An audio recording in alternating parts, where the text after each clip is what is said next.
నమస్తే. బనకచెర్ల ప్రాజెక్ట్ అంశం ఇక ఢిల్లీకి చేరింది.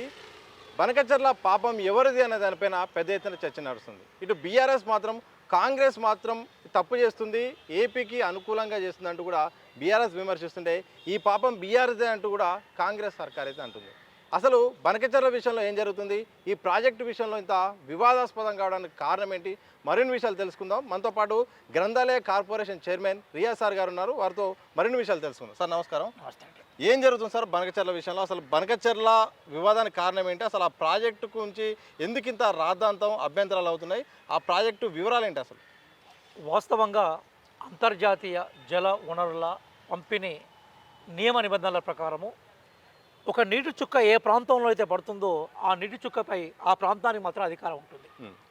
ఈరోజు గోదావరి జలాలను రాయలసీమను తరలించే క్రమంలోనే బనకచెర్ల నిర్మాణం చేపట్టింది ఆంధ్రప్రదేశ్ గవర్నమెంట్. నిజానికి రాయలసీమకు గోదావరికి సంబంధం లేదు, రాయలసీమకు సంబంధం ఉంది కృష్ణానది జలాల మీద. ఏ గోదావరి నది జలాలైతే ఈరోజు పోలవరం నుండి రాయలసీమకు పంపిణీ చేయడానికి ఏపీ ప్రభుత్వం సంసిద్ధపడిందో అది అంతర్జాతీయ జల నిబంధనలకు వ్యతిరేకం. మనం హానెస్ట్గా మాట్లాడుకున్నప్పుడు గోదావరి నదీ జలాల మీద మహారాష్ట్రకి, కొంతమేర కర్ణాటకకి, అట్లాగే ఆంధ్రప్రదేశ్కు, ఇప్పుడు ఏర్పడిన తెలంగాణకు సర్వ హక్కులు ఉంటాయి. ఈ హక్కుల్లో 972 టీఎంసీలు తెలంగాణ కూడా కేటాయించబడ్డాయి. కానీ వాస్తవంగా గోదావరి మీద గత ఉమ్మడి ప్రభుత్వంలో, ఉమ్మడి రాష్ట్రంలో ప్రాజెక్టులు కట్టకపోవడం వల్ల గోదావరి నీటిని వినియోగించుకునే అవకాశం తెలంగాణ ప్రజలు, తెలంగాణ రాష్ట్రం కోల్పోయినారు. ఈరోజు గోదావరి మీద కేవలం 300 నుంచి 400 టీఎంసీలు మాత్రమే తెలంగాణ వాడుకుంటుంది, ఇంకా 500-600 టీఎంసీలు మిగులున్నాయి. ఈ నేపథ్యంలోనే పోలవరం ప్రాజెక్టుకి అప్పుడు రాజశేఖర రెడ్డి గారు దానికి శంకుస్థాపన చేశారు, దాని తర్వాత అది పూర్తి చేశారు. ఏపీ వాదన ఏంటంటే పోలవరం దగ్గర ఏ నీళ్ళైతే బేసికల్గా మాకు మిగులుంటాయో, అక్కడి నుంచి సముద్రంలో కలుస్తాయో వాటిని తరలించే క్రమంలో మాత్రమే మేము బనకచెర్ల కడుతున్నట్టుగా వాళ్ళు చెప్తున్నారు. కానీ ఒక్కసారి ప్రాజెక్టు కట్టిన తర్వాత ఆ ప్రాజెక్టు మీద ప్రజాధనాన్ని మేము వెచ్చించామని చెప్పి ఆ ప్రాజెక్టు ఏ నీళ్ళ కోసం అయితే ఆ ప్రాజెక్టు కట్టబడిందో ఆ నీళ్లను మాకు ఇవ్వాలి, ఎందుకోసం అంటే మా ఖర్చు వృధా అవుతుందని చెప్పేసి ఆర్గ్యుమెంట్ అయ్యి ఆ ప్రాజెక్టు ద్వారా నది మీద హక్కు తీసుకునే అవకాశాలు మనకు అంతర్జాతీయ ఒప్పందాలు ఉన్నాయి, భారతదేశంలో నీటి ఒప్పందాలు చెప్తా ఉన్నాయి. ఇక్కడ తెలంగాణ భయం ఏంటంటే గోదావరి పరివాహక ప్రాంతంలో లేని రాయలసీమకు బనకచెర్ల ద్వారా నీళ్ళు ఇచ్చిన తర్వాత ఏమైందంటే రేపు వాళ్ళు మిగులు జలాలే అంటారు, లేదా సముద్రంలో కలిసే జలాలు అంటారు. కానీ వాస్తవంగా ఆచరణలో ఏమైందంటే రేపు ఆ ప్రాజెక్ట్ కట్టిన తర్వాత ఆ ప్రాజెక్టు ఏ జలాల కోసం కట్టారో ఆ నీళ్ళ ఇవ్వాలనే కోణంలో హక్కు కూడా పొందే అవకాశం ఉంటుంది. కాబట్టి ఇప్పటికే తెలంగాణ ఆంధ్ర ప్రాంతానికి మధ్య జరిగిన బేసిక్ జల వనరుల్లో 61%, దాదాపు 68% కృష్ణా జలాలు తెలంగాణలో పోయినా తెలంగాణ కేటాయించబడ్డ నీళ్లు కేవలం 299 టీఎంసీలు. అదే ఆంధ్రప్రదేశ్ కేటాయించబడ్డ నీళ్లు 411 టీఎంసీలు. పరివాహక ప్రాంతం ఇక్కడ ఎక్కువ ఉంది. గోదావరి విషయానికి వస్తే గోదావరి దాదాపుగా 79% తెలంగాణలోకి వస్తుంది. కానీ ఆ టీఎంసీ నీళ్ళను ఉపయోగించుకున్న ప్రాజెక్టులు తెలంగాణ లేవు. కాబట్టి ఉన్న ప్రాజెక్టులన్నీ తెలంగాణలో ఉండాల్సిన ప్రాజెక్టులు లేవు, ఆంధ్రాలో ప్రాజెక్టుల కన్నా ఎక్కువ ఉన్నాయి. ఈ బనకచెర్ల నిర్మాణము తెలంగాణ ఆబ్జెక్షన్ ఏంటంటే నిండినోంది నిండుతుంది, ఎండుతుంది అనేది బేసిక్ ఆబ్జెక్షన్. కాబట్టి బనకచెర్లను కట్టడం వల్ల ఈరోజు వాళ్ళు చెప్తున్న అదనపు జలాలు లేదా సముద్రంలో కలిసే జలాలు ఏవైతున్నాయో లేదా వరద ఏదైతుందో దాని నీళ్ళను మాత్రమే తరలిస్తూ ఉంటాను. కానీ రేపు ఆ మాటను ఈ రూపంలో ఉంచరు. ఖచ్చితంగా గోదావరి మీద హక్కును కోల్పోయే అవకాశాన్ని తెలంగాణ పోతిరెడ్డి పాట లాగా మారుతుంది అనేది బేసికల్గా మనకు. పోతిరెడ్డి పాట అంటే లిఫ్ట్ ఇరిగేషన్ లాగా ఉంది, ఇదైతే కంప్లీట్గా పోలవరం నుంచి నీళ్ళను ఈడ్చుకునే ప్రయత్నం ఉంది. నిజానికి కూడా బనకచెర్లకు ఈ మనకు కనిపించే పోలవరం మీద చాలా డిస్టెన్స్ ఉంటుంది. నిజంగా నీళ్ళు అక్కడ తీసుకుపోవడం అనేది రైట్ కాదు. తెలంగాణ ప్రాంతానికి అన్యాయం జరుగుతుంది. ఆంధ్ర ప్రాంతానికి, రాయలసీమకు నీళ్ళు ఇవ్వడానికి తెలంగాణ వ్యతిరేకం కాదు. కానీ తెలంగాణతో సంబంధం లేని ప్రాంతం ఏదైతుందో, గోదావరితో సంబంధం లేని ప్రాంతంలో ప్రాజెక్ట్ నిర్మాణం ఏదైతుందో అది మళ్ళీ 81,000 కోట్ల రూపాయలతో ప్రాజెక్ట్ నిర్మాణం ఏదైతుందో అది దుర్మార్గం. ఇక బీఆర్ఎస్ పార్టీ స్టాండ్ కనుక చూస్తే మాత్రం కాంగ్రెస్ సర్కార్ అయితే మాత్రం ఏపీకి మేలు చేసేలాగా ప్రయత్నం చేస్తుంది. అందులో భాగంగా మౌనంగా ఉంటుంది. ఆ లోపు కేంద్రం నుండి అన్ని అనుమతులు వస్తున్నాయి.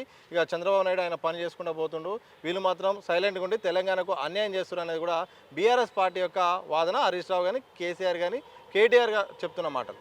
ఇప్పుడు ఉమాభారతి గారి జలవనరుల శాఖ కేంద్ర మంత్రిగా ఉన్నప్పుడు వారి అధ్యక్షతన మీటింగ్ జరిగింది. కేసీఆర్ గారు ఇటు నుంచి అటెండ్ చేశారు, అట్లాగే చంద్రబాబు నాయుడు అటు నుంచి అటెండ్ చేశారు. ఆ ఒప్పందాలను నిన్న ముఖ్యమంత్రి చదివి వినిపించాడు. చాలా క్లియర్గా కేసీఆర్ గారు అన్నారు కదా, 3000 టీఎంసీల నీరు సముద్రం పాలవుతున్నది, కాబట్టి ఆ నీళ్లను ఉపయోగించుకుంటే రాయలసీమ రత్నాలసీమగా మార్చవచ్చు అని చెప్పేసి మనకి రోజా గారు సినిమా యాక్ట్రెస్ అప్పుడు మంత్రిగా ఉండేది, ఆమె ఇంటికి పోయి రొయ్యల పులుసును మంచిగా చక్కగా కమ్మగా తిట్టుకుంటూ కేసీఆర్ చెప్పిన మాటలే కదా. ఈరోజు విషయం వెలుగులోకి వచ్చిన తర్వాత ముసుగు తొలగిపోయిన తర్వాత పాపం హరీష్ రావు అరిసే ప్రయత్నం చేస్తూ ఉన్నారు. కానీ హరీష్ రావు అరుపులు, కేసీఆర్ కేకలు ఏవైతున్నాయో వాళ్ళ గత చరిత్రను బయటికి తీసుకొచ్చాయి. నేను మొత్తం సమావేశంలో క్లియర్గా బీఆర్ఎస్దే పాపం ఉన్న విషయం కనబడ్డది. ఈరోజు ఏమైపోయిందంటే ఒకటే షాట్కి 2 పిట్టలు కొట్టేశాడు ఎవరు రేవంత్ రెడ్డి గారు. కానీ బీజేపీ స్టాండ్ ఏదో క్లియర్గా కనబడ్డది. అంటే బీజేపీ అనేది మాట్లాడడానికి సిద్ధంగా లేదనే విషయం బయటకు వచ్చింది. రెండోది కేసీఆర్ బీఆర్ఎస్ ఏ తప్పైతే చేసిందో అది బయటకు వచ్చింది. కాబట్టి కాంగ్రెస్ పార్టీ ఎంత వేగంగా స్పందించిందంటే ఈరోజు ముఖ్యమంత్రి పోయినారు. ఎక్కడికి పోయినారు? గౌరవ ముఖ్యమంత్రి నీటిపారుదల శాఖ మంత్రి ఉన్న మనకి ఉత్తమ్ కుమార్ రెడ్డి గారితో కలిసి ఢిల్లీ పోయినారు. పోయి ఇమీడియట్గా పాటిల్ గారిని కలిశారు కదా, కలిసి తెలంగాణ జరుగుతున్న అన్యాయం మీద మాట్లాడారు కదా. ఇప్పుడు కాంగ్రెస్ పార్టీ స్టాండ్ క్లియర్గా ఉంది. ఈరోజు విషయం బయటకు వచ్చేసరికి విషయం ఎవరు నగ్నంగా బయటలో పడ్డారో క్లియర్గా కనబడుతూ ఉన్నది. కాబట్టి ఈరోజు ఎట్లా ఉందంటే ఈ సందర్భంలో ఇంకోటి ఏంటంటే హరీష్ రావు నిన్న మాట్లాడుతూ కేసీఆర్ గతంలో చేసిన మాటలను వక్రీకరించారు, ఆయన మాటలను తప్పుగా తీస్తున్నారు. ఆయన అన్న ఉద్దేశం కూడా వేరే సముద్రంలో కలిసే నీళ్ళ విషయంలో మాట్లాడే తప్ప ఈ తెలంగాణ యొక్క నీళ్లను రాయలసీమకి ఇస్తామని ఎక్కడ చెప్పలేదని కూడా ఆయన దీనికి క్లారిటీ ఇచ్చారు. ఉర్దూలో ఒక సామెత ఉంటుంది, ఏముంటుందంటే చోర్నే కోత్వాలకు ఉల్టాడా అంటే అని చెప్పేసి. అంటే దొరికిన దొంగలు ఎవరైతే ఉన్నారో వాళ్ళు మళ్ళీ బేసికల్గా అధికారుల పోలీసులనే తిరిగి దాడి చేయాలని చెప్పేసి. ఈరోజు మనకచర్ల విషయంలో టీఆర్ఎస్ ఎలియాస్ బీఆర్ఎస్ స్పష్టంగా దొరికింది. వాళ్ళు చేసే తప్పిదాన్ని నా ముఖ్యమంత్రి గారు ఓపెన్గా చెప్పారు, డాక్యుమెంట్లతో సహా పారాగ్రాఫ్తో చదివి వినిపించారు. మీరేమో దొరికింది అంటారు, బీఆర్ఎస్ఎల్ ఏమంటారు అంటే మేము ఒత్తిడి చేయడం కారణంగానే, మేము వరుసగా ఆరోపణలు చేయడం కారణంగానే సీఎం బయటకు వచ్చిండు, పీపీటీ ప్రజెంటేషన్లు ఇచ్చారు, కేంద్ర ప్రభుత్వాన్ని కూడా కలుస్తున్నారు, మా ఒత్తిడి పుణ్యమే ఈరోజు మనకచర్ల ఇష్యూ బయటకు వచ్చిందని కూడా వాళ్ళు అంటారు. మేము అంటున్నాం, నిజంగా మీకు అంత చిత్తశుద్ధే ఉంటే వాళ్ళ ఆర్గ్యుమెంట్ ఏం చెప్తున్నారంటే మేము మనకచర్ల గడ్డం వల్ల ఆ నీళ్లను మహబూబ్ నగర్కి నల్గొండకు తరలించే అవకాశం ఉంది కాబట్టి కేసీఆర్ గారు పాజిటివ్గా మాట్లాడని చెప్తున్నారు. నేనే అడుగుతున్నాను వాళ్ళని క్లియర్గా. ఆ రోజు ఉమాభారతి గారి ఆధ్వర్యంలో కూర్చున్న మీటింగ్లో, తర్వాత జరిగిన మీటింగ్లో ఎక్కడైనా మనకచర్ల నిర్మాణం వల్ల మహబూబ్ నగర్కి నల్గొండకు మేలు జరుగుతున్న విషయాన్ని మీరు ఎక్కడైనా ప్రస్తావించారో చూపెడితే మేము సంతోషపడతా ఉంటాం. విషయం అది కాదు. ఈరోజు మనకచర్లకు సంబంధించిన విషయాన్ని బీఆర్ఎస్, కాంగ్రెస్, బీజేపీ, బీఎస్పీ, మిగతా ఏ రాజకీయ పార్టీలు ఉన్నా కూడా అన్నిటి పార్టీలకు అతీతంగా తెలంగాణ ప్రయోజనాల కోసం పనిచేయాలి. 10 ఏళ్లలో బీఆర్ఎస్ ఫెయిల్ అయింది కాబట్టి మనకచర్ల నిర్మాణాన్ని ఆయన కంటిన్యూ చేసే ప్రయత్నం చేసిండు. ఆ రోజు కనుక ఫిర్యాదులు వాళ్ళు కంటిన్యూ చేస్తే కేంద్రం నుంచి అనుమతులు వచ్చే అవకాశం ఉంటుంది, కేంద్రం రిజెక్ట్ చేసే ప్రయత్నం చేయొచ్చు. కానీ ఈరోజు మన భయం ఏంటంటే బీజేపీ ప్రభుత్వం కేంద్రంలో ఒక ఊతకర్ర టీడీపీగా, మరొక ఊతకర్ర జేడీగా ఉండి పనిచేస్తూ ఉన్నది.